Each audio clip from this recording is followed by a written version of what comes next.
wanted to show you guys these things. Hold on. 1, 2, 3. Somebody on Messenger, her name's Teresa. She's been with me for a while now. But just this week, like, she passed her CPMA, her CDEO, and her CEMC, which is one that I haven't even passed yet. My CEMC, I took that test once and it scared me, and I'm like, I gotta take it one more time. But I tried to take it just to fail it, but you know, because I like to do 2 attempts. Just do the first one and try to fail it so that I can see the exam twice, you know, because it's kind of helpful to see the certification exams twice, because you never know, it's always different each time you take it. And I took that sucker once and I was like, oh wait, this is nothing like the course at all. So I was like, oh, I haven't even taken my second attempt yet, so I gotta take it. But Teresa, isn't that awesome? She passed all 3 within the last 2 weeks. Insane. She's like banging them out. I'm like, what in the heck? She struggled with that CPMA. And we talked back and forth for a little while, and I sent her everything I had on CPMA. And then she asked me some more questions, and I never did get a chance to respond to her. And then she passed 2 more certifications since then. So crazy cool. Crazy cool. Crazy, crazy, crazy cool. I just thought that was really cool. Anyway, I do have some musculoskeletal practice exam questions that you guys can work on today. All right, let me check up on chat and see what I've missed. Becky, Anna, and Crystal, welcome to the Medical Coding YouTube membership. I hope those videos help you out. 14 miles today already. Oh, good job. That's some great hiking. Marvelous Monday. It is, how warm is it out there right now? Yesterday was crazy. It was like 118 out here yesterday. It was insanely hot.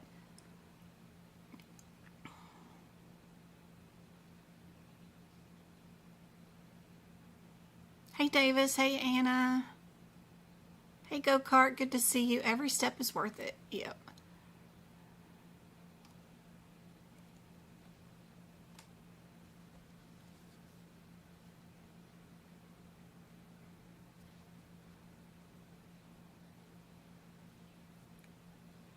Hey Deborah, good to see you.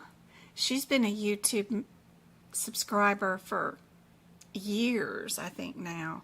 Yep, today is 113 outside right now. Isn't that crazy? Just insane how hot it is. Yesterday was even hotter. Hey Sabrina. Katie, good to see you. I've been here for a little bit, but I'm taking my exam tomorrow morning. You're so nervous. Aw, Katie. Let's see if we got any notes that can help you out. Let's see.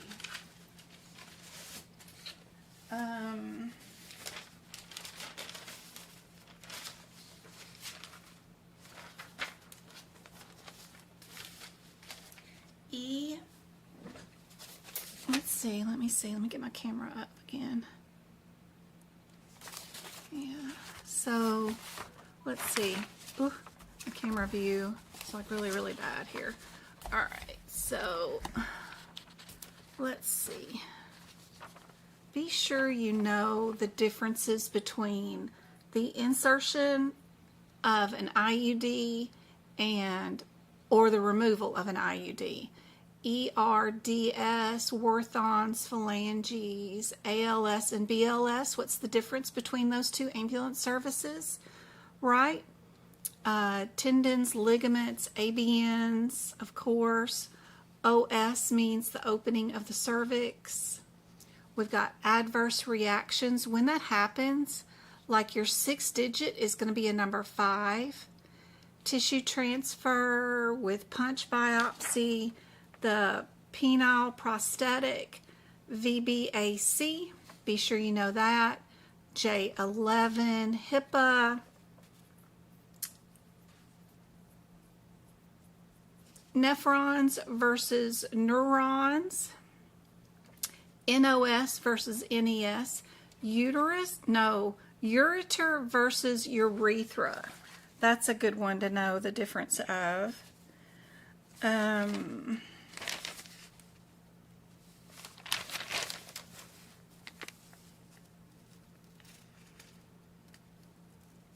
Swallow test with video.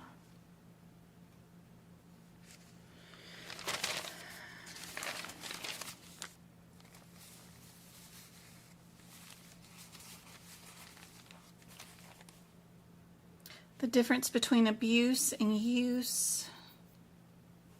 Yep. MIPS, what is MIPS? M-I-P-S. It's in the front of your ICD-10 book.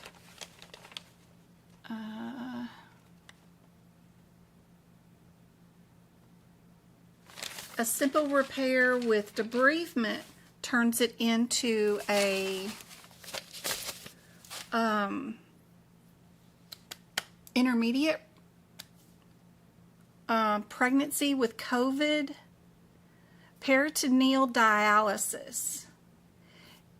If you had a consultation for lab with some stages that were frozen, around the code 88,332 and 31, trigger point injections. Which one of these is not connected to like the sinus cavities? Be sure you know your P1 through P4 in anesthesia. Those modifiers. Hypertension with CKD. Category 2 codes, Category 3 codes. What are those? Medicare and its parts like Part A, B, C, or D are often on the exam too. For tomorrow, what do you guys think is the answer for this question?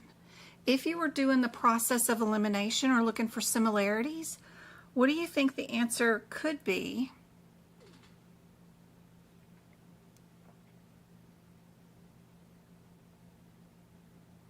I was just studying with you in a past workshop. Awesome, Blue Mom. Those replays of those workshops are great.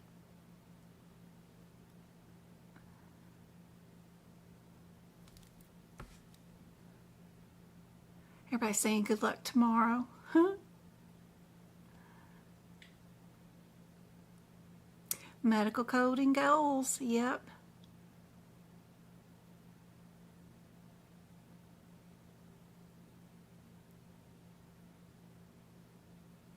Yay, I'm glad you can hear.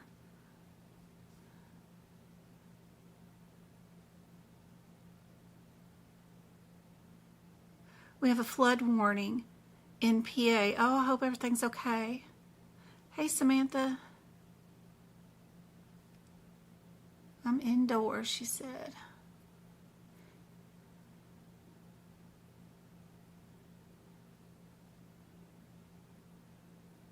Someone else got the ambulance billing job I interviewed for. It was a good interview, though. Is it common for each biller in a team to have their own insurer they bill for? I like that idea. What's her question? Sorry about you not getting that job, Tarantino. I know you were looking forward to it. Is it common for each biller in a team to have their own insurer they bill for? You know, you can always learn more about one insurance plan than you do another insurance plan based off your contact information that you have with that group plan. So sometimes, like when I worked in the office, we had contacts like at Cigna, Blue Cross Blue Shield, United Healthcare. We could email them benefit questions, And depending on the response that you got back, you could end up understanding one health plan better than you can another one, just because you spent more time playing around with it, learning more about it. You had more respective help. It had more easier website for you to look at, right, to verify benefits. So it's not that they have one that they only bill. It may be one that has better infrastructure that helps the coders out.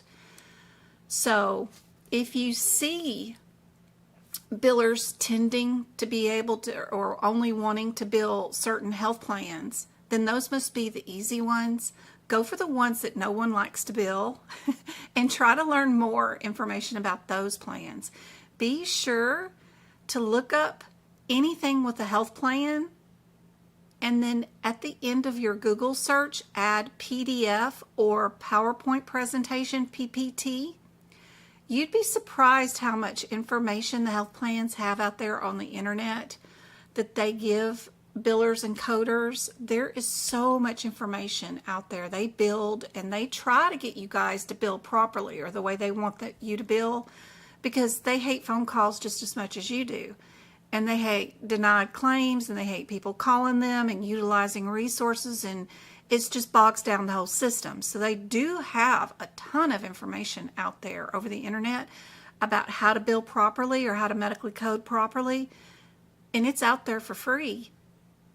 You just need to go research it and look for it. So that might be an option for you. So if you see people only billing certain plans, one way to get your foot in the door is to specialize in the other plans. So if you're looking for the process of elimination or looking for similarities, of course you see A and C being the same, right? And then it's just a difference between your 76 modifier and your 51 modifier. All the other answers have a 5 in it for modifiers. So yeah, you would tend towards picking C as your possible answer, of course, if you wanted to do this without looking up any codes and not getting distracted by the differences in the available answers, of course. If we wanted to look up the codes and see why the answers are what they are, and what I would recommend you guys doing, not just learning what the answer is for the question, but go in there and find out what in the books tells you you're at the right answer, and also what in the books tells you you're in the wrong answer. If we look at these available answers and we only look at the first set of CPT codes, right, you'll notice that 2 of them are in a 205 area of the book, and 2 of them are in a 260 area of the book. Oftentimes, if the first 3 digits are different, then you're going to have different headers for those particular codes. If we go look at the 205 area, 205, 51 and 52, yep, I gotta get my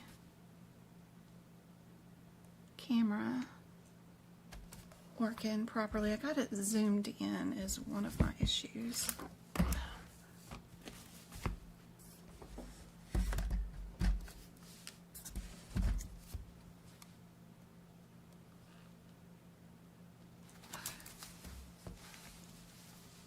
Okay. So if we stop off at our 20552 area, we're not to look at the CPT codes or their descriptors. Don't do that. Your first step is to get to the codes, yes, and I went to 502.55.2 first because it was the first number in numerical sequence. Just picked it just because of that. But what I'm going to do is I'm going to go back and look for my procedure header, which is not noted on this page where the codes are located. There's no blue header to tell me what kind of procedure these are. I'm going to go back and I'll find that on the previous page, which is right here saying we're doing an introduction or a removal. I'm also going to look for my body part, which will be my red headers, which I have to go back and it's all the way to the word general. So in general, if I'm at the 205 area, I'm going to be doing an introduction or a removal of somebody's something. Then I'm going to go to my 260 55 area in my book, because that's a different area.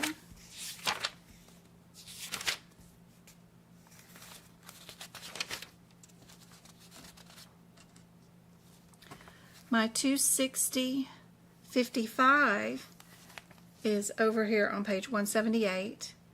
My blue header above the codes, because I'm not looking at the CPT code or its descriptor, haven't even done that yet on any answers, is incision, and I'm only doing something on the hand or fingers. So, am I introducing something or removing something, or am I cutting into the finger or hand? That's your first step, is to go figure out if you're in the red or blue headers of B or D, or if I'm in the red or blue headers of C and A. If you want to do this with 100% certainty, knowing exactly what the answers are, knowing exactly why which answer is incorrect, and you don't want to just use the process of elimination and pick an answer. That's how you do these questions. So we'll look through our exam question for only those differences, right? What did we do today? We did an incision on an A1 pulley, right? That's going to tell me that I'm not introducing like something into the body, putting in like a rod, a plate, a prosthetic, a cage around it to secure it. I'm not removing something. I'm going in and doing an incision. So that lets me know that I can eliminate B and D from my possible answers. And then my only differences between A and C is just the one modifier. I don't need to go look up what's going on over here, right? I only need to go look up what's going on here. Yes, we did the injection of a steroid, but it's a smaller procedure, right? So your other procedure goes first because it's more in depth. And then our differences between our modifiers are right here on that first page of our book, right? So we've got 76 repeat procedure and our 51, which is our multiple procedures. If we did 2 procedures in musculoskeletal, right, that were separate, one of them we used one set of instruments to do this incision.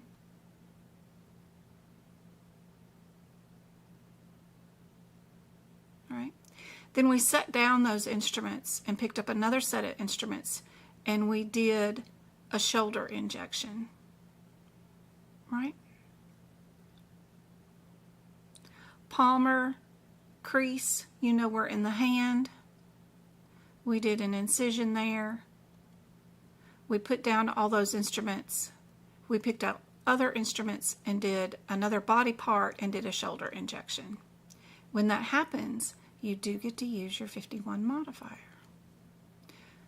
It gets a little tricky if you're doing like a scope and you're going through the throat down to the stomach with one scope, but you do 2 different procedures, like one's a biopsy and one's a stop the bleeding kind of thing. So be careful with those multiple procedures when you're in and you're using the same instruments to do 2 different type of procedures.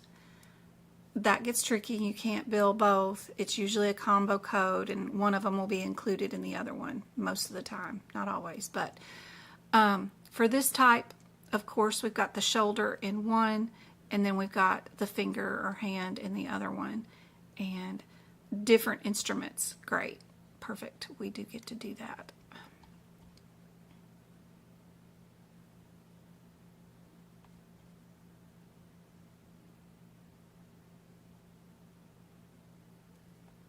Let me make this just a little bit smaller so that you guys can see all of it. Okay, there's our next question. Try your process of elimination, looking for similarities and coding irregularities. What do you guys think the answer will be? Just based off that, play around with that first, and then we'll go into the book and see why the answer is what it is. While I catch up with chat.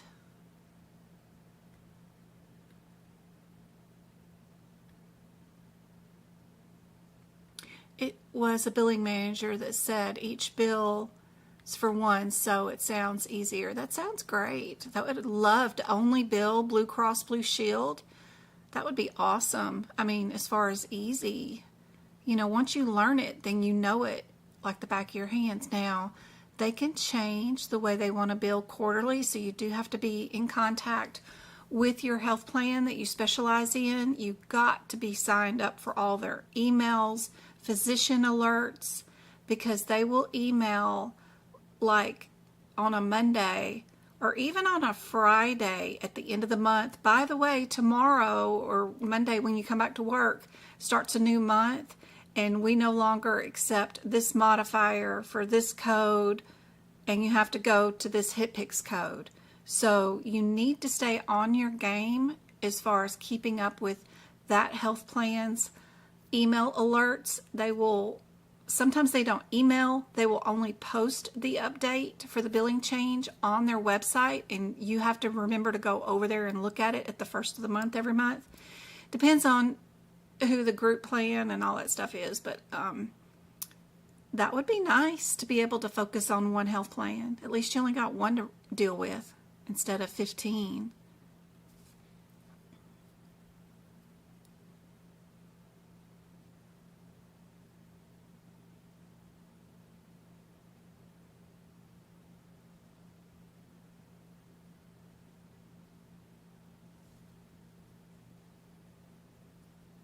Pink codes are codes that are often used in the certification exam. Did you happen to have any notes or workshops on CCS exam on your website? Everything I have is for CCS and CPC, so all of it works together. But I do have notes for PCS that I need to put up, and I have not done that yet. There's one extra book that the CCS people have to bill out of, and I do have notes for that I need to post up. But all my E&M notes, Business of Medicine, my ICD-10 notes, all of them are good for CCS. Some of the first people I ever helped were CCS certification takers. How do I know when to add a modifier? When you need to change a CPT code descriptor. So if you're in a CPT code and you did an open treatment ankle dislocation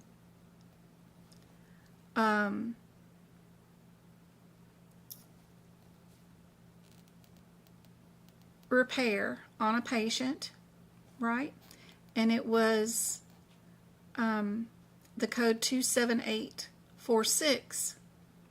This one includes with or without percutaneous skeleton fixation and without a repair or internal fixation. So it would not have been a repair or an internal fixation, but we could have put an external fixation on the patient to keep that finger into place. But it was an open treatment, or the ankle, open treatment of the ankle dislocation. So I have a new TikTok where you see somebody pushing somebody's ankle back into place. If they put rods on the external side of that ankle and added it to the external side of that ankle to hold it into place for like 6 weeks or something, you could use this code 27846. Now, a reason why you would need to add a modifier to it, what if you did it bilaterally? What if you did both ankles, right? You would need to add a modifier to change this to say I didn't do it just once on one ankle because this is singular. I did it on 2 ankles. So only time you ever add a modifier is when you need to change a CPT code descriptor.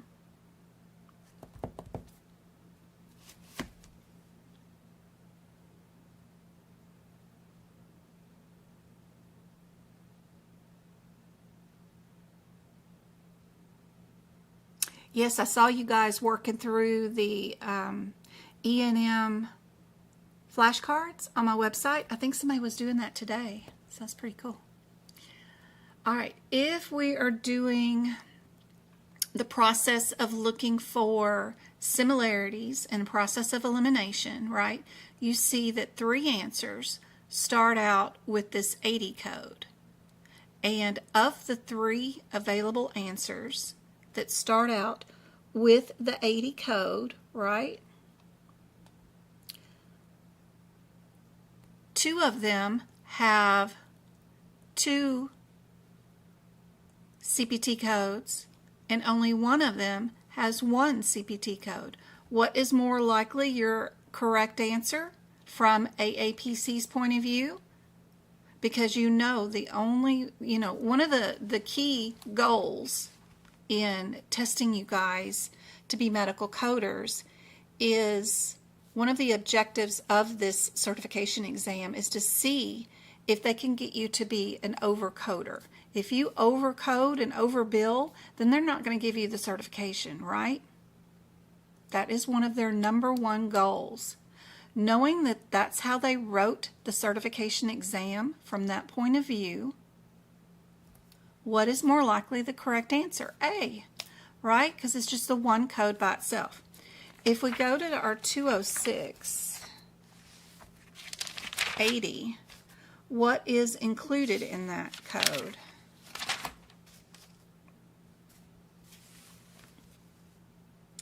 It's a child code. You can't do anything with it at all. It's under general, and it is under the procedure of introduction and removal. Its mama code is the 70 code, which is a removal of an implant, right? If you're doing 70, you're doing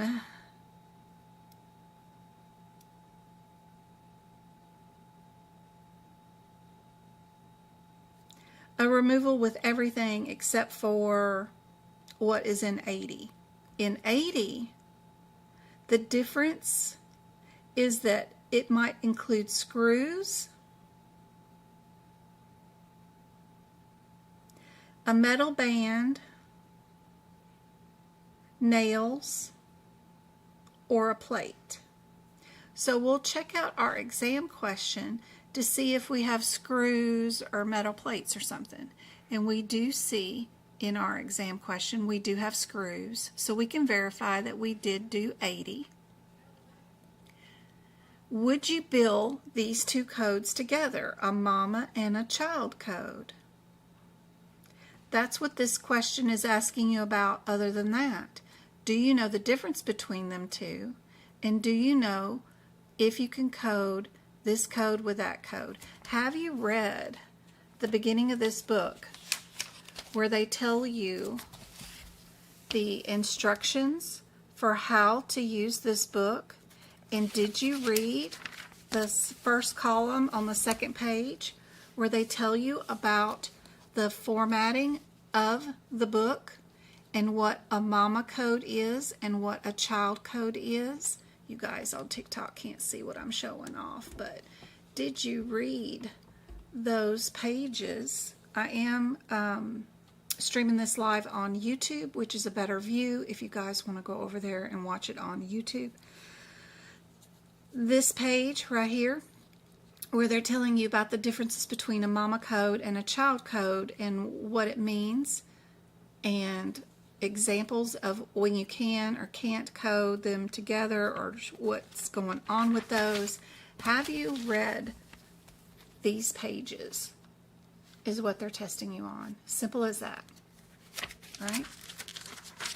And if you have read that and you know what this means when it is indented, then you know how to answer this question, because they've combined the 80 and they put it down twice, or they put it down with its mama code, which is the 70. And they want to know if you know how the book is even set up. The baby bear basics of the book, CPT and AMA. Why one code is super close over to the CPT code and then another code would be far away from that CPT code number. What does that mean?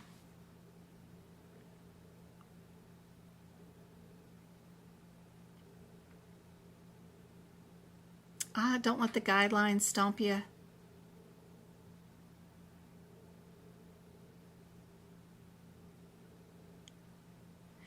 The more questions you play around with them, the better.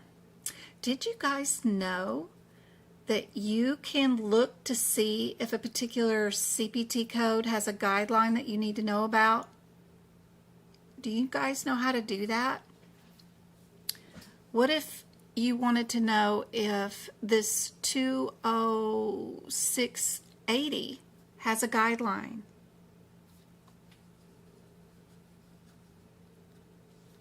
Right? How do you know? Anybody know?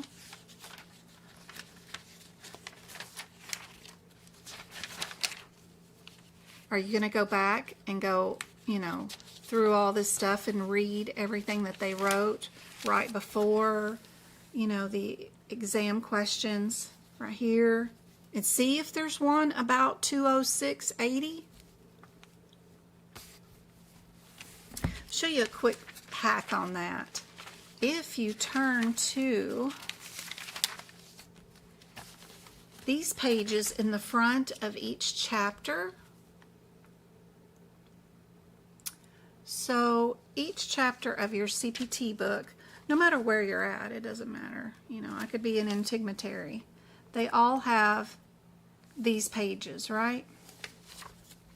That list out the various sections of the CPT codes and what you're fixing to see, right? And then they'll have the blue headers, And that's why I like to look at, I use it for going to the code, making sure I'm under the right surgery, and then making sure I'm under the right body part. The red headers are the body parts, right? The green header is your chapter section, right? Have you ever noticed that, go to this page right here, when you're going through these blues, right, some of the blues have a little star beside them and some of them don't. See the reimplantation, grafts, and other procedures? There's only one set that has a little star, which is the grafts. Why is that star there? Because it has a guideline. So before you code, those sets of codes, 20900 through 20939, you have a guideline that you need to worry about. So 209, if we go to that really quick, 209, what did I say, 20900? If we go to 20900, you see right there, it has a little guideline right here that they wrote up right before you start coding those 39 codes. And you need to know this before you deal with any of these. So what I like to do is if there's anything important, like we cannot use modifier 62 on any of these codes, when this page moves to the next page and it goes to codes all the way down to 39, which is all the way to here, I'll write above this page, no modifier 62. Right up here, because this whole page is all those codes, no modifier 62.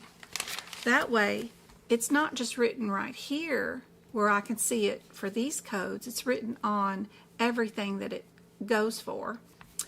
And then what else is in here that we might need to know, right? There might be some other information that you want to spread between these 39 codes so that you don't have to remember to go back and look at this every time. So that is super handy dandy. Your ICD-10 book has the same thing. It will alert you to whether you have a guideline or not for a set of codes. Utilizing this in your CPT book is super handy dandy. And then, where's my ICD-10 book?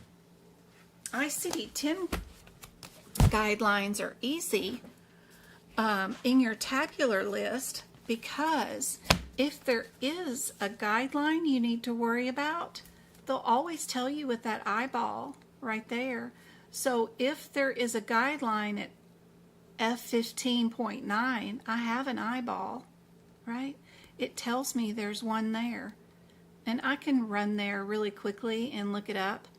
But I can also, if it's a practice question that I'm dealing with today for my certification exam, I'll run to that code, see what the guideline is, make a few little notes right here beside it, so the next time, if I see this during my certification exam, I don't have to go look up the IC5 whatever B3. I'll know exactly what it's talking about, right? So they're just talking about abuse and dependence and probably staggering one of them, but always just look for your eyeballs. It'll tell you what the guideline is. Those are easy to look up, IC5B3. So if I wanted to look it up, I just run up here to my IC.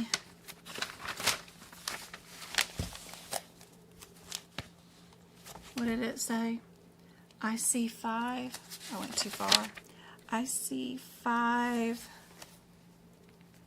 can't remember. B3, and I go to B.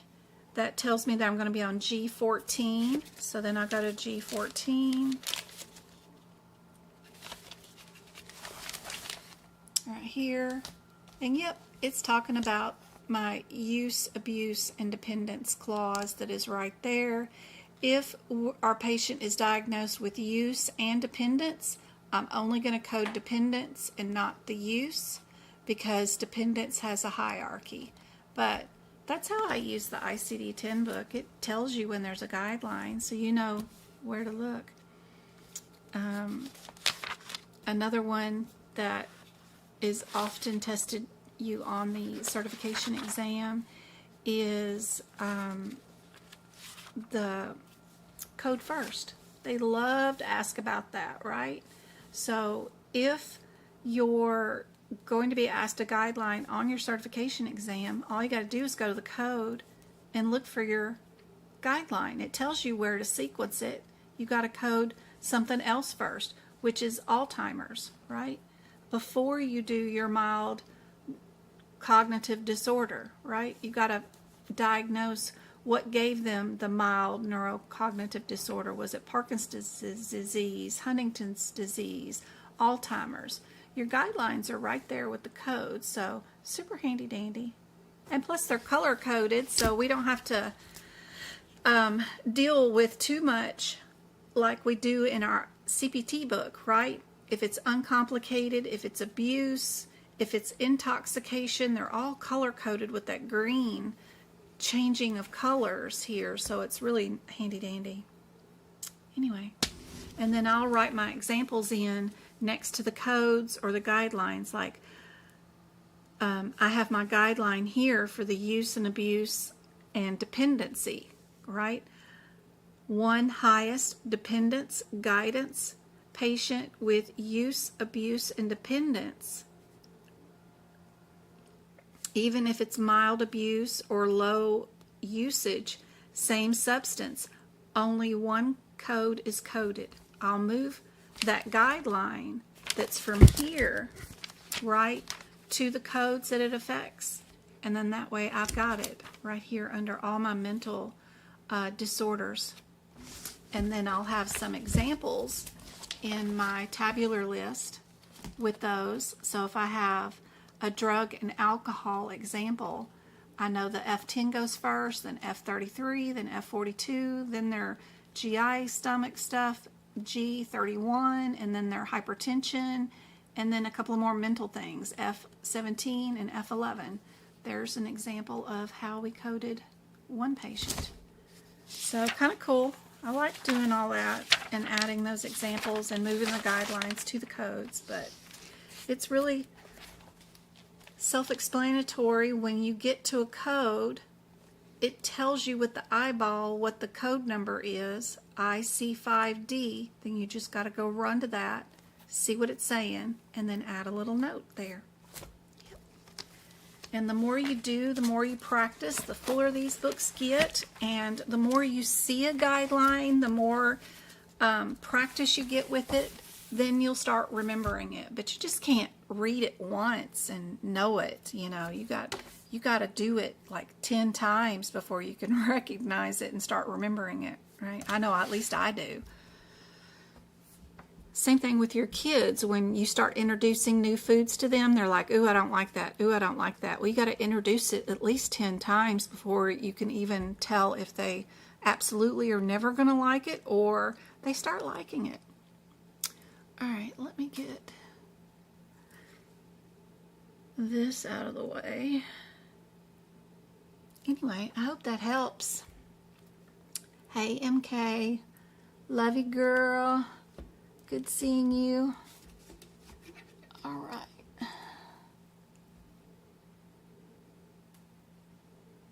You're welcome, Nikki.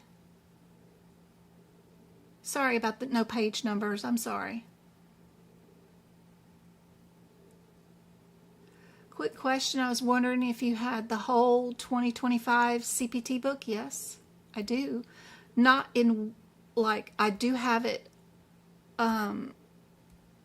like as a big package on my website. If you want to purchase all my notes, it'll come with ICD-10, hit picks, and CPT codes all in one. Yes. And okay, answered all that. If I missed your question, let me know. Ask it again. Let me check up on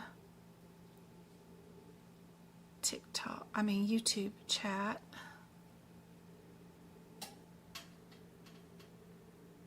Yay. You're welcome. You're welcome. I received my book and I'm looking at them as we go. Awesome. Be sure to the beginning pages of your ICD-10 book and your CPT book all have instructions for use, right? Be sure up here in the front of your ICD-10 book, there are some pages that are kind of hidden that do the practical steps for using the ICD-10 book, and then the symbols and conventions. Be sure you are reading those. 100% read those right there. That will help explain a lot for ICD-10, and then in your AMA CPT book, you've got to read those pages for the instructions of use right there, of how to use this book. That's what they're going to test you on. They just want to know, do you know how to use this book? And what's its features? So, all right, on this question, we did deep, We did screws. We know it's all located into one code, so we are in A.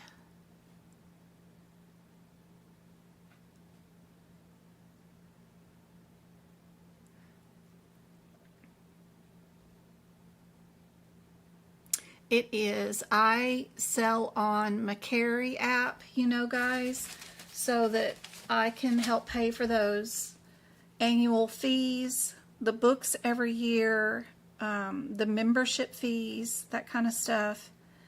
They do have grants and things,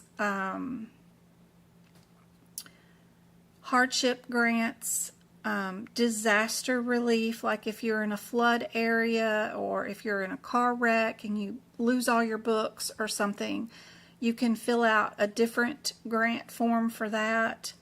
Don't forget about all that kind of stuff. But I use this McCary app, and you can see right there I've sold $8,000 worth of stuff on it. And it's just a cool little app. It's kind of like eBay and Amazon, all that kind of stuff. The app is at the top. It says McCary, MERCARI. It's up at the top. I use it to sell off things that I find at Walmart or whatever on sale, penny items, kids' old toys, that kind of stuff. And I use the post office to print my shipping labels. I don't even have to have a shipping label.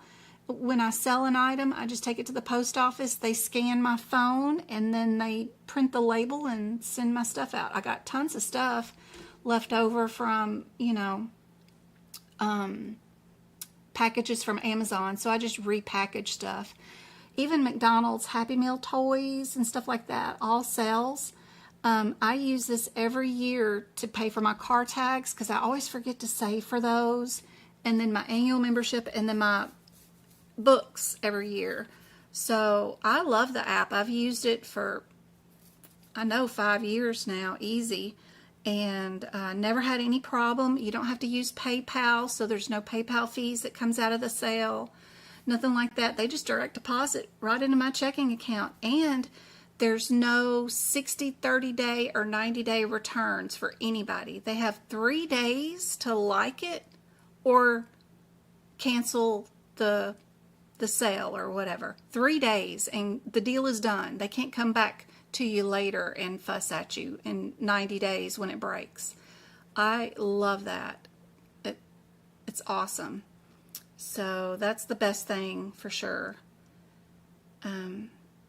And like I said, I've never had any problem. And in fact, I just bought a bunch of stuff off their site. I use it for buying stuff. If there's something that I want that I don't want to pay retail for, I'll just go buy it on there used or something, and they'll send it to me.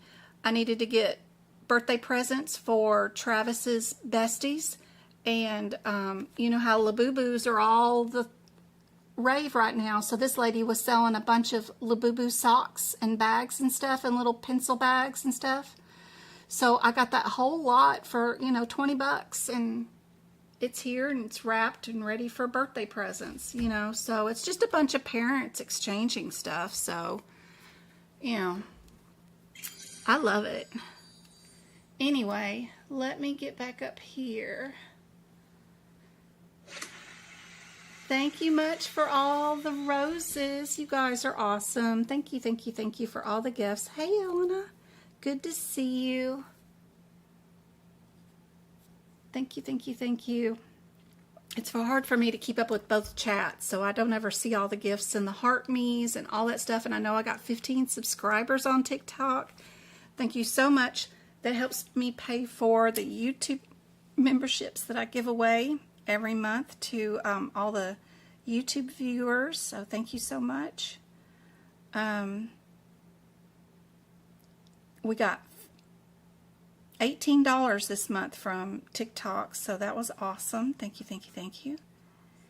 And speaking of that, let's give away 5 memberships on YouTube. Let me give them some money. And we'll give away 5 YouTube memberships. You guys be sure to talk and chat. Tell me when your exams fixing to come up, or even what state or part of the country you're living in. Any little thing. Sometimes they give away the YouTube memberships to somebody that just texted a lot, so it's usually who's been pretty active in chat. But anyway, let me give away 5 memberships. So 5 people will be picked to get access to all of my podcasts, the workshop replays, all that stuff. And give those away. There we go. YouTube picks the winners. I don't have any choice in that, but I just send them the money and then they pick the winners. All right. Be sure, you guys, I really have a huge feeling that they are going to change the CPC certification exam to include a few fill in the blanks starting in around January 20th or so. So if you can, be sure and try to take your exam maybe in October. And then if you don't pass, you'll have enough time to take it again in December if you need a reattempt. That way you don't have to take it when it's fill in the blank, because that's a whole nother learning process. Learning how to use the indexes and stuff. So we'll start going over that more and more as January nears, but just so you guys know.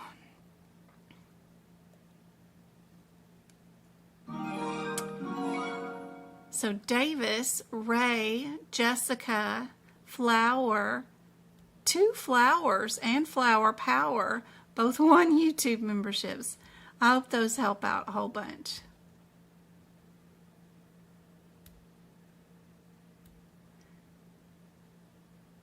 So if you're on YouTube, you see, guys, there is a little box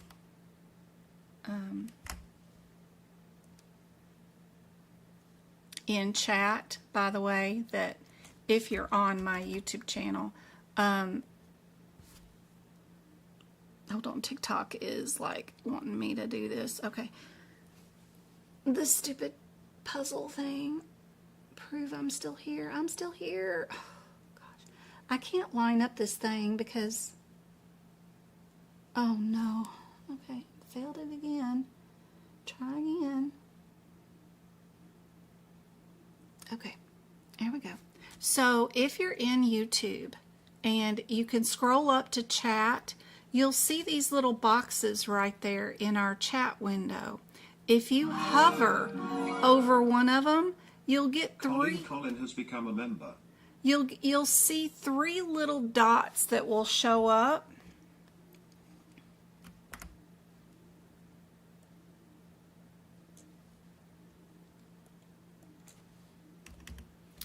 And it will look like this. You see the 3 little dots now? For you guys that are in YouTube chat.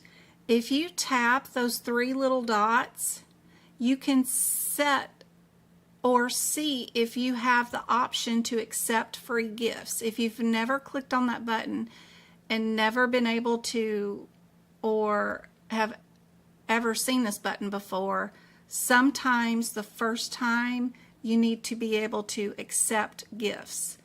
Sometimes that option is there. If you don't see that option is there, then you've already accepted it for some reason or another. It depends on when you signed up for YouTube and all that kind of stuff. But just in case, you might want to click on those 3 little dots right there on that picture and verify that you can accept gifts from people. And if you have the option to accept gifts, then that means before or during right now, you can't accept gifts until you hit that button and accept gifts. So you couldn't be in the running for free YouTube membership if you didn't have that option picked. But if you don't see that option, then you've already accepted and you're already in there to win gifts. So don't worry about it if you don't see that option. But anyway, if that makes any sense whatsoever, and how anybody would need know that they need to hover over that little box, find the little dots, click the little button, and then hit the word accept gifts. I don't know. I guess they think we're geniuses over here at YouTube, but that's kind of crazy. But just so you guys know, that is a thing. Anyway, and there's our answer for this one.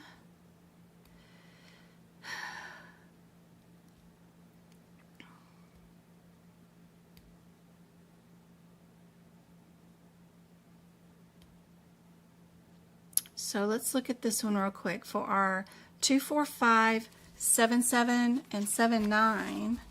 2, 4, 5.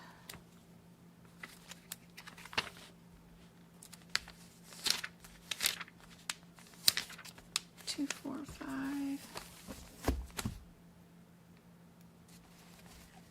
7, 7, and 7, 9. So you know, number one. Elena Aguilar has become a member. Here from TikTok. I see your name. Oh, Elena, thank you so much. I hope those YouTube videos help you out a whole bunch. The access to the podcast, you got 3 different podcasts you can listen to. Just me talking, reading out the guidelines word by word or sentence by sentence, and then telling you what that sentence means in layman's terms is pretty cool. And then you've got access to all the old workshops that are 90 days or older. You know, those have like 75 questions in them alone. Just starting one of those workshops, turning off all the volume, and seeing if you can keep up with me in the same pace. You know, do them in 3 hours. And if you get 90% of them correct, then you're ready for your certification exam. Those are wonderful. Anyway, here, this 77 code is a child code. You can't do anything with it. You got to go find its mama to see what its difference is. Its mama is the 76 code. Its mama is a closed procedure. Our 79 code is a parent code. We can look at it, and it's an open procedure. Simply putting those 4 answers into 2 bucket categories like that is all you need to do. Is your procedure open or is it closed? Well, it's open, obviously, right? So you know you can get rid of B because it is a closed procedure. Our 75 is also an open procedure.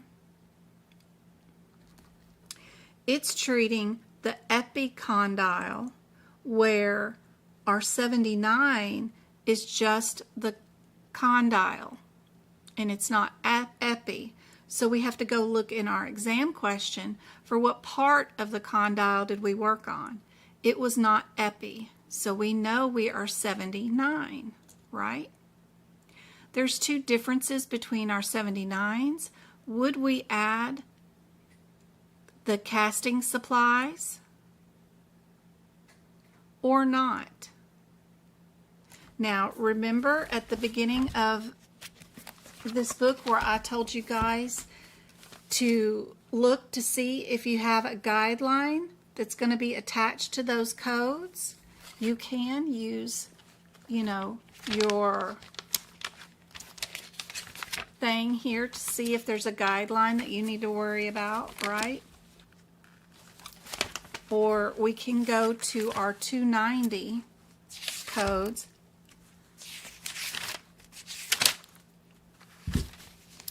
and see that there is a guideline right there in front, right?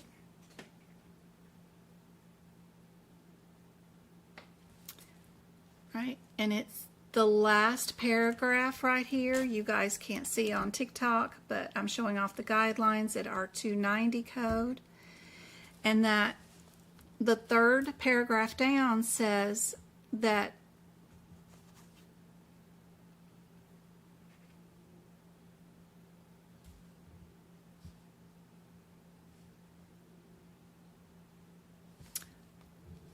All services that appear in the musculoskeletal section include the application and removal of the first cast, splint, and traction device. Sorry, it's the first paragraph, first sentence.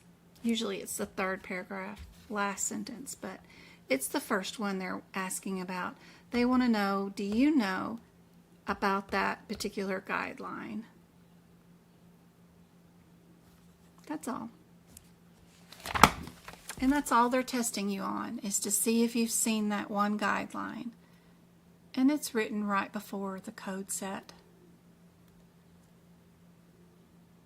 So this procedure includes the first casting and removal of that cast in that CPT code. So you know your answer.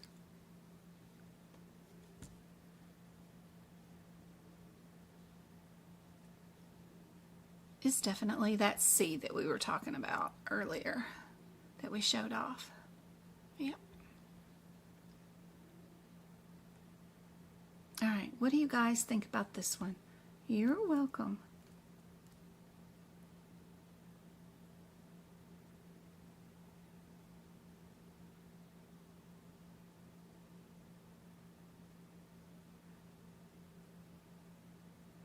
Now, T. Yep, that guideline is right there before those codes. Yep. You're welcome.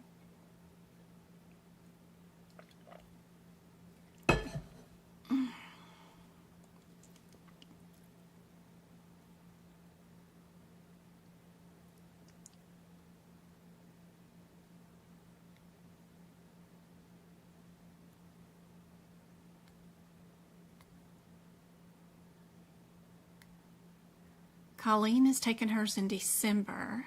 Hey JP, good to see you.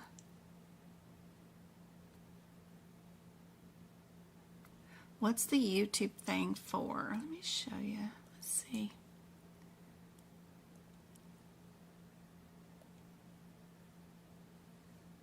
So let me see. If I go to here.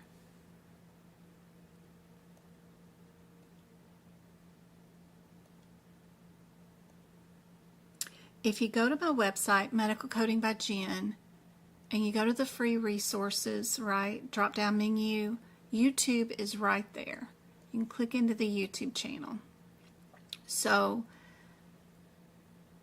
this is what the YouTube channel looks like. If you scroll down, the third column will show you when my next live is coming up, which is super handy dandy. So if you want to know when my next free live lesson is, it's right there, always under the upcoming live streams. I've got one scheduled for Friday.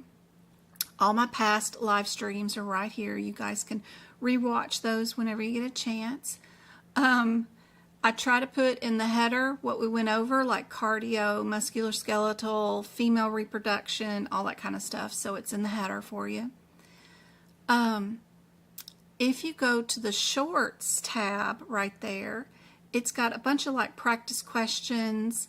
You know, if you wanted to do short videos that are 10 seconds long that are practice questions, I've got a bunch of those right there.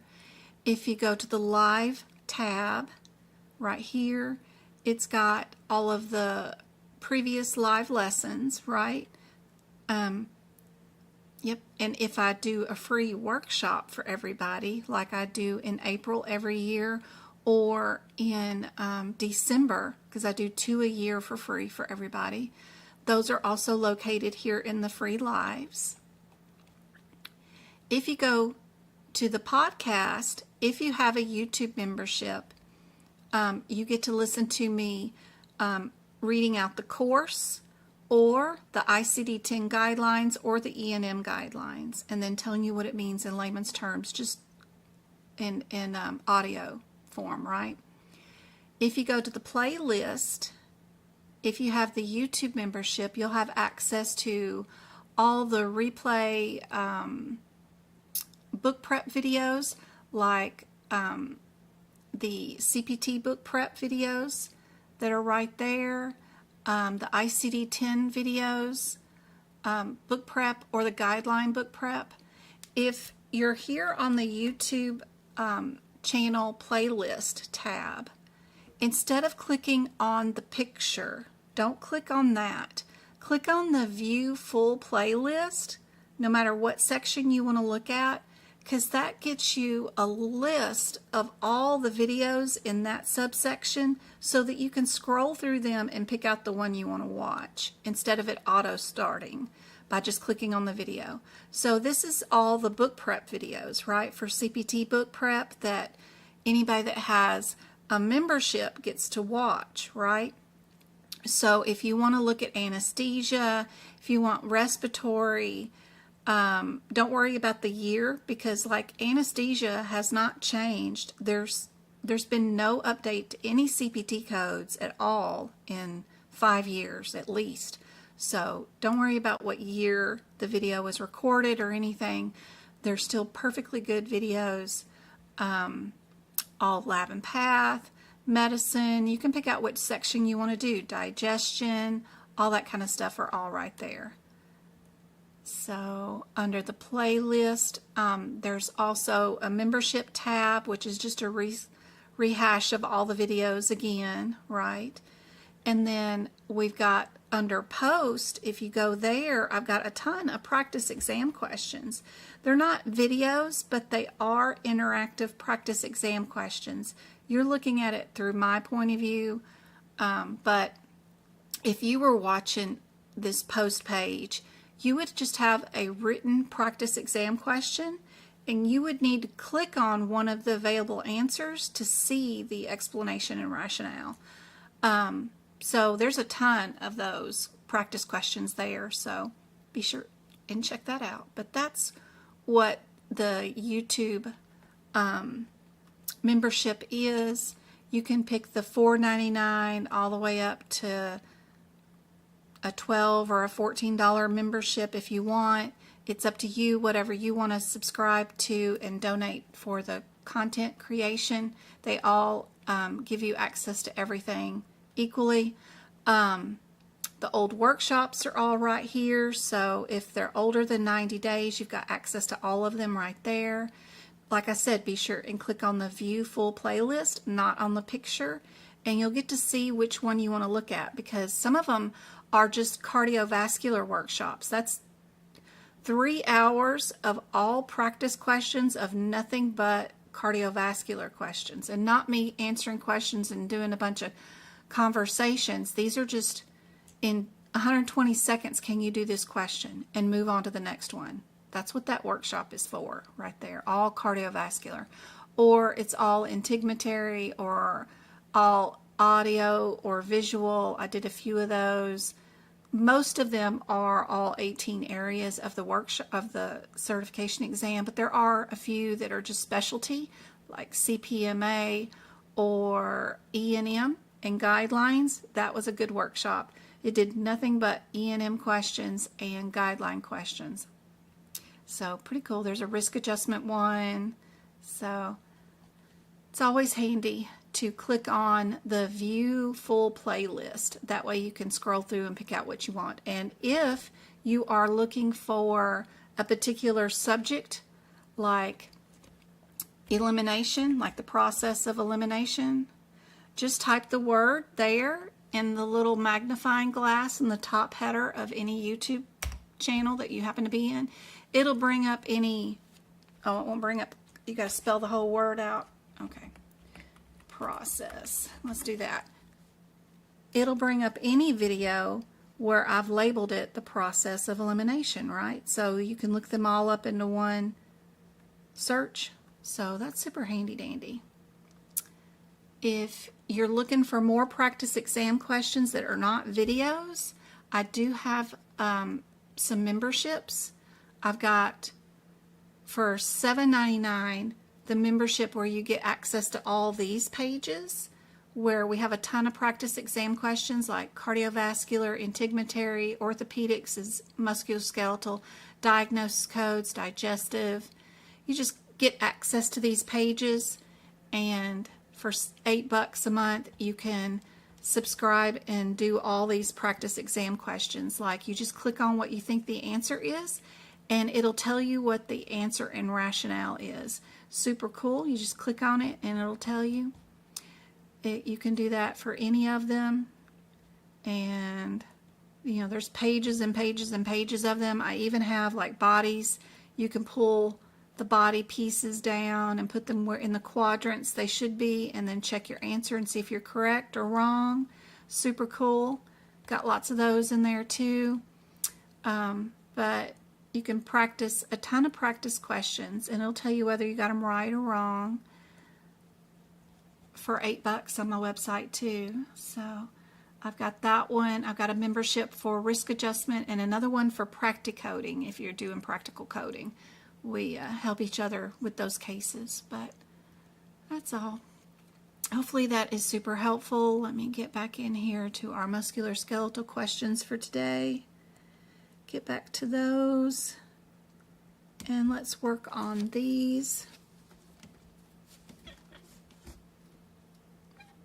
And I do have a workshop coming up next Sunday if you guys want to participate. I think it's the first time I've ever done this, actually.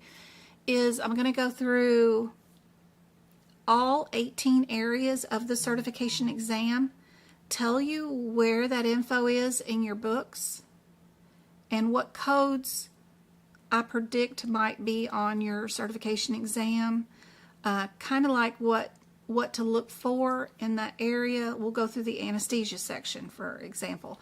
You know, you got 4 questions on the certification exam for that. These are the areas that I think that they're going to talk to you about or question you about. Be sure you know about this, that, and the other thing, and then tell you what codes I think might appear. And then we'll move on to the integumentary system. So we'll do that workshop next Sunday, the 20th, if anybody wants to participate on that one.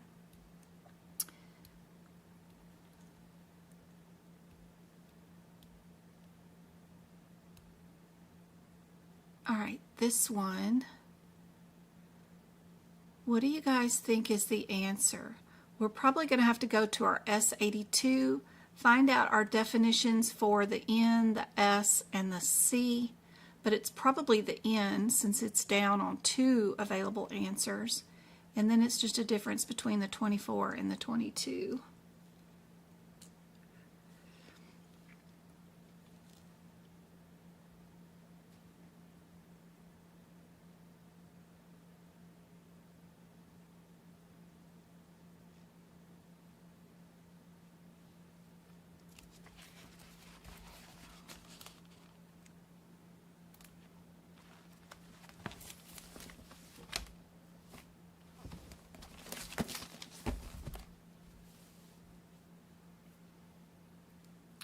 .22 is a child code. You cannot do anything with it. Nothing at all. You got to go look at its mama. Its mama is 277.20. What is our 24? 24 is also a child code. Its mama is the 20 code. Perfect. So what's our differences? Was our graft a sliding graft or an iliac graft? We'll look through our question real quick. We'll see that we did do an iliac, right? So we know we're a 24. So we'll keep our A and D. And then it's just a difference between S82. You have to go to that first 3 digits to find those definitions. You can't go to S82 122 to find the answer. You have to know that you have to go and stop at the first 3 digits, which is S82. S82. To find your definitions of the 7th character, which the definitions of A through S will only be located at your first 3 digits, which is S82. You have to know that because you will not be able to find it at S82.122. You won't find those definitions there, and you'll be searching around for no reason. So stopping at your S82, getting your definitions of what an N, an S, and a C is. So N is subsequent, S is sequela, and C is initial encounter. Are we doing initial or subsequent?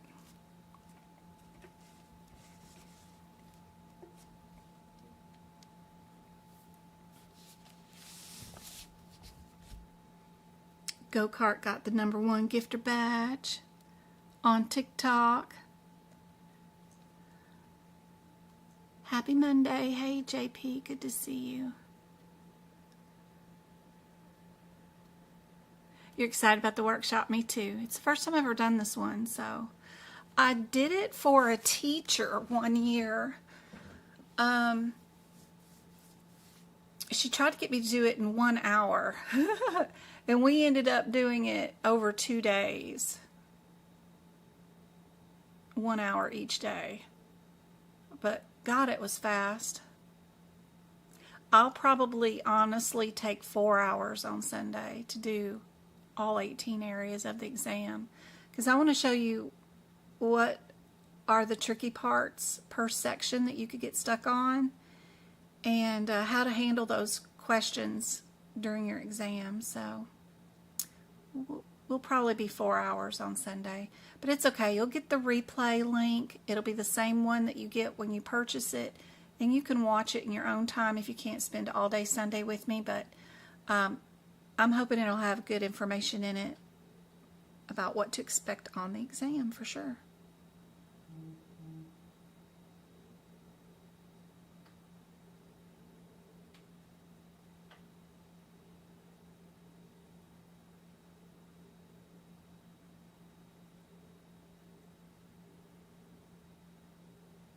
Thanks, Twinkle.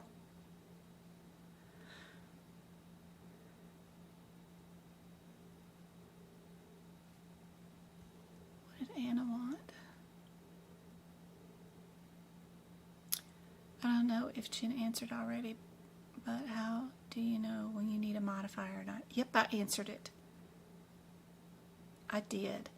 If you replay this live video, which you can rewind right now, you'll hear me answer it today. And I did an example of it.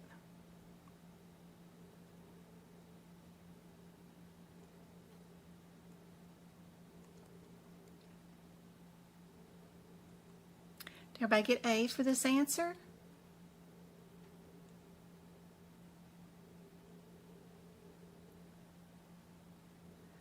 Ooh, this next one is going to be 2 pages long. Ooh, fun, fun, fun times. All right, let's just look at our available answers. You guys think about what might be the correct answer.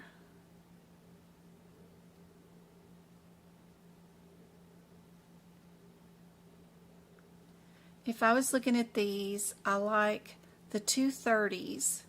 I'm just talking about the last digits, right? They both are 30s. This one's in the 20s. This one's in the 40s. I don't know. Kind of like those two for some reason. I know they have the different first 3 digits, but I do like the 30s. And then it's a difference between our 10s and our 40s. We need to see if we did a 11010 versus a 11043. That will divide us up into 2 categories, and it will quickly eliminate 2 answers. Instead of going and running to 4 different CPT codes and all 4 different CPT code descriptors from our first set of codes, that would be inefficient.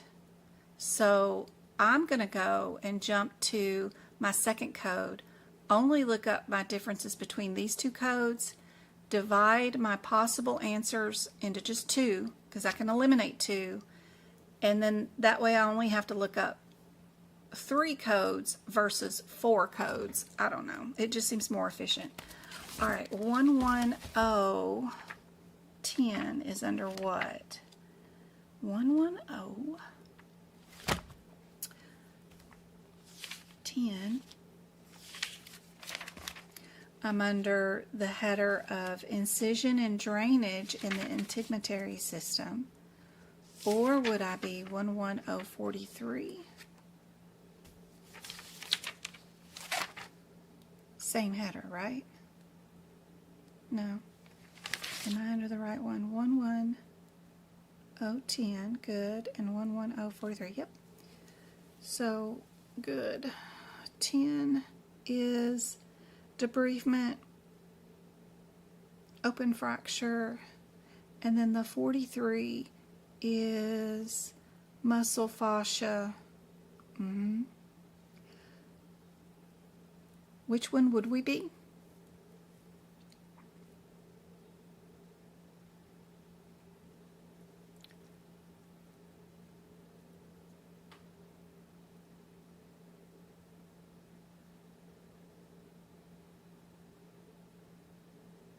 We did debridement and excision of devitalized skin and muscle on the thigh.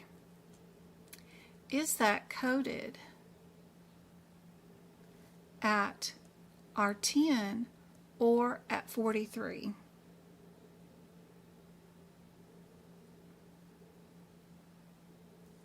What do you guys think?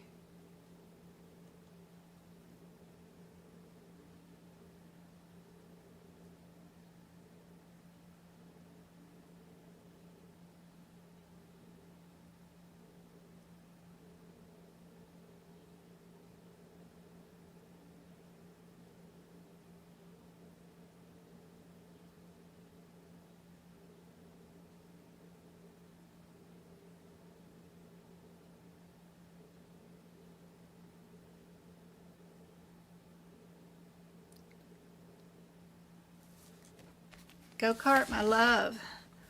What does this CPT code descriptor say for 111.010? It says that you're at skin and subcutaneous tissue is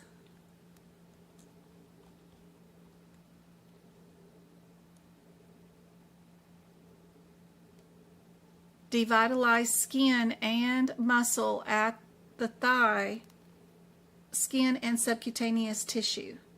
If you look at 43,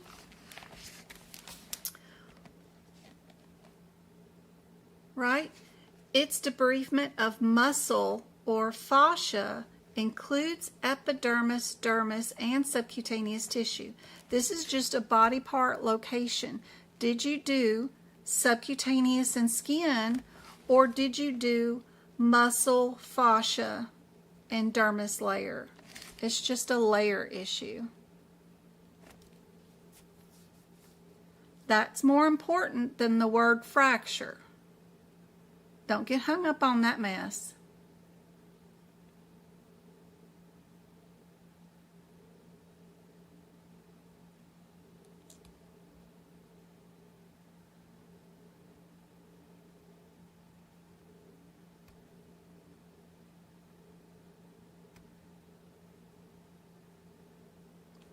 Yeah, we're going to be at 43. One of the major things you got to learn for your certification exam is, was my procedure epidermis, dermis, subcutaneous tissue, which is also fascia, which is also muscle? Do you know those differences? That's what they're going to test you on during your certification exam. All your integumentary and musculoskeletal questions are all related to knowing whether you are epidermis, dermis, if you are subcutaneous, in the fat, fascia, or muscle area. Do you know what that division line right there is? Is your procedure here or is it here? And how that relates to everything in musculoskeletal and in everything. It's got everything to do with those two chapters. Your 10,000s and 20,000s. The core of every question that they will ever give you on the certification exam is first check to see if you are epi, derm, subcutaneous, fascia, or muscle. All of them are all related to that. For sure. Are you in a tendon? Are you in a ligament? Are you in tissue? Did you remove a capsule of a cyst or just pop a cyst and drain it? All those things matter during your certification exam. So now that we know we're muscle, right, we know we can eliminate A and B. So we're going to go to the 36 and the 44 and look at those two differences.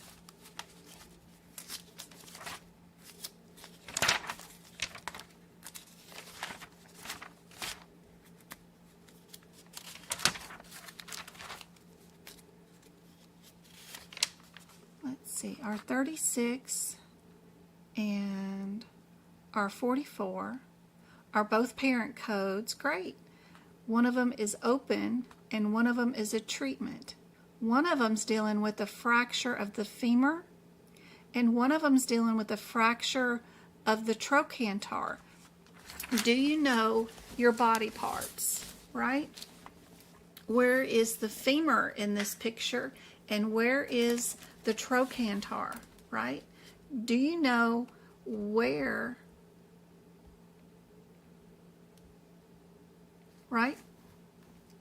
If this is what's being shown on the x-ray, where's the trochanter? Where would that fracture be? And where would a femur fracture be? Because that's the difference between your two CPT codes.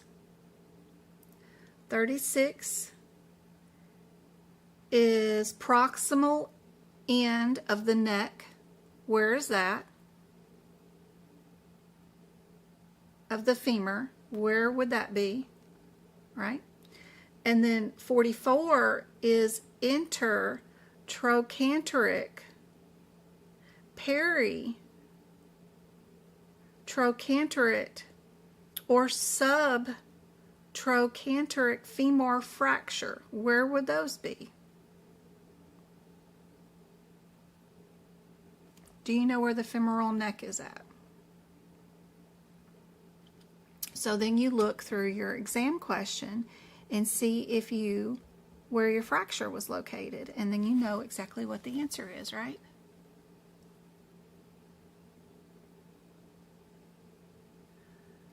So we'll look at our question.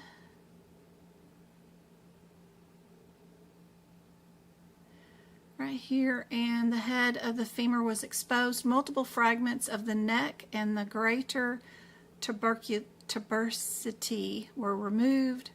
The decision was made to replace the femoral head.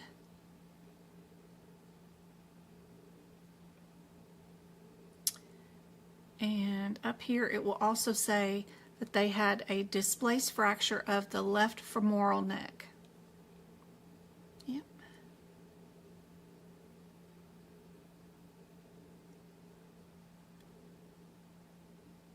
You need to be prepared for them during the certification exam to not say any words in the CPT code descriptions that appear in them. So what if they said the fracture was femoral, but they didn't say proximal end or neck? They said something different. Trying to think of a different word, but a lot of times they will not use words in the CPT code descriptor, and they'll say something different. We know it wasn't yeah,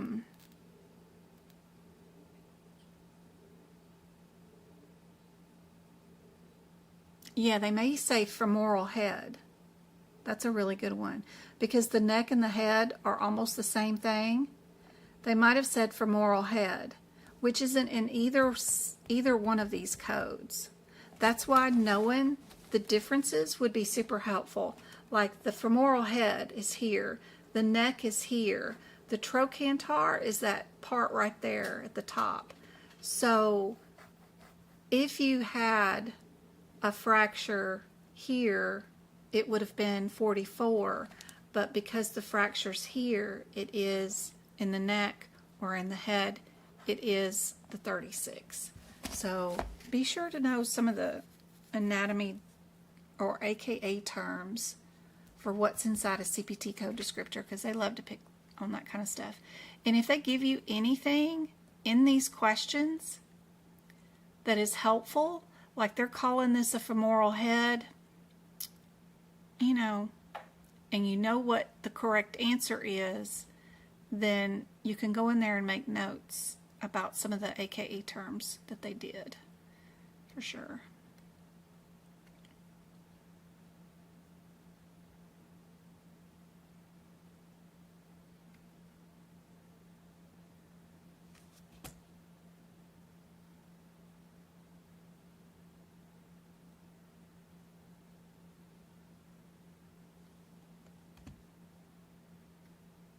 We don't have to worry about the second code or any of the modifiers because they're the same. We do have 3 answers that all have a 5 here, which is interesting. What's going on with our 205s? What header are we? 205s, 51 and 52 are under the header of general and introduction and removal. Our 50610, same, but it's a joint. And then our 233.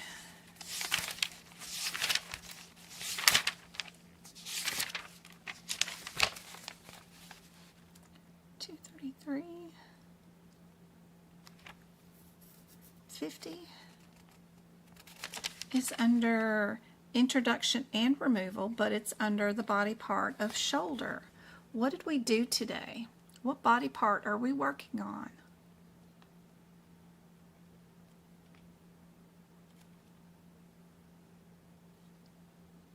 We are doing the shoulder.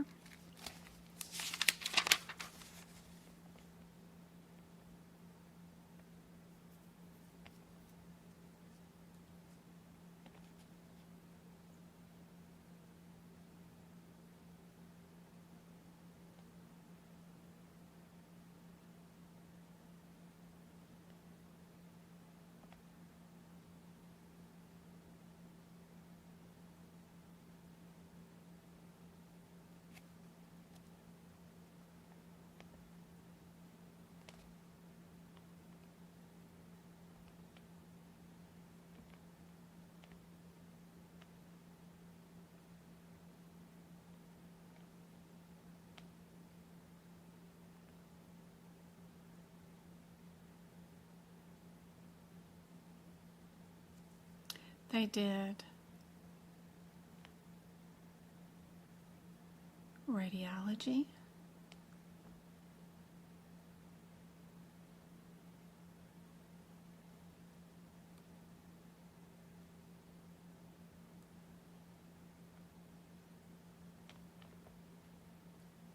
What do you guys think?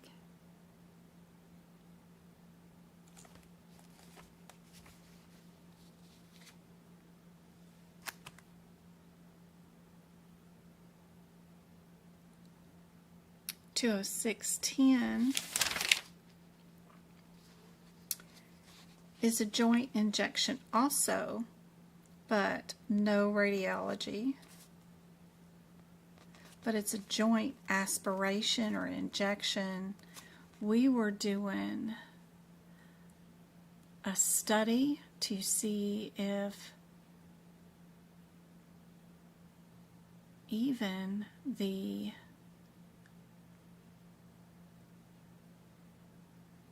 thought I saw the word nerve. There it is, nerve function. We were even doing nerve function. Muscle function, shoulder function. Yep. None of that's done up here in the 2.0 area at all, right? Anything fancy like that.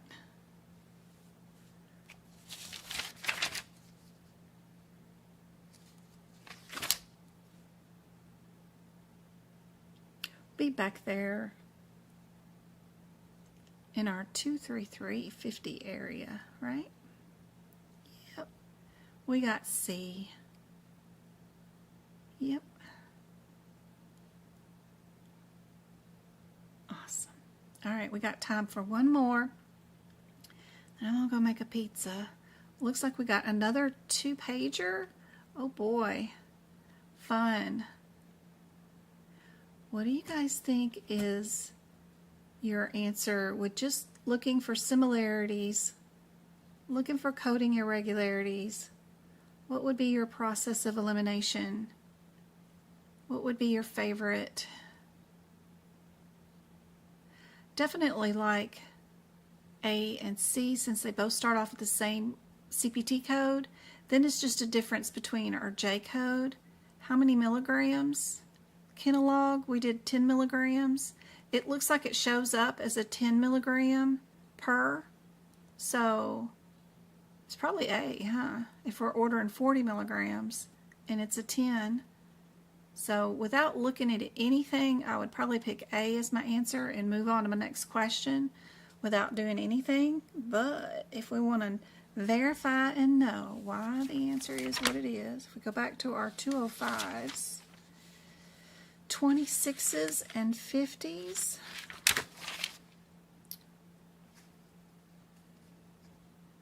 (205) 26 is therapeutic. Our 50 and 51, you have to go look at their mama code, which is 50, right? And you're dealing with a tendon sheath or ligament, right?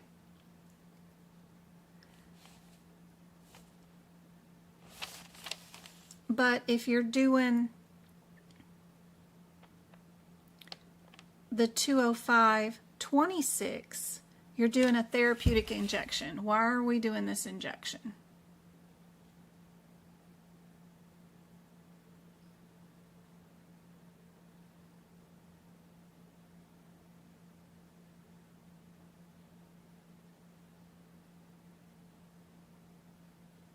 Patient failed anti-inflammatories, they failed physical therapy, and so today they're presenting for an injection for carpal tunnel. So is this therapeutic, or are you doing a tendon sheath or ligament?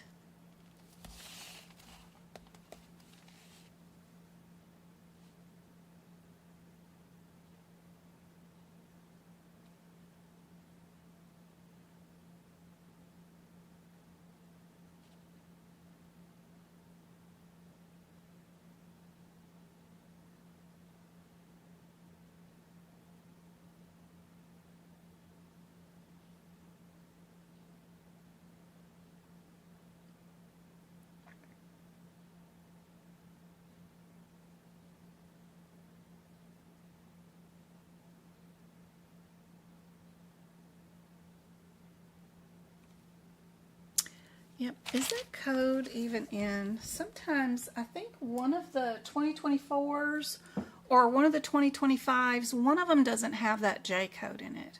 It's like it's either new or got taken away, or it's a misprint or something.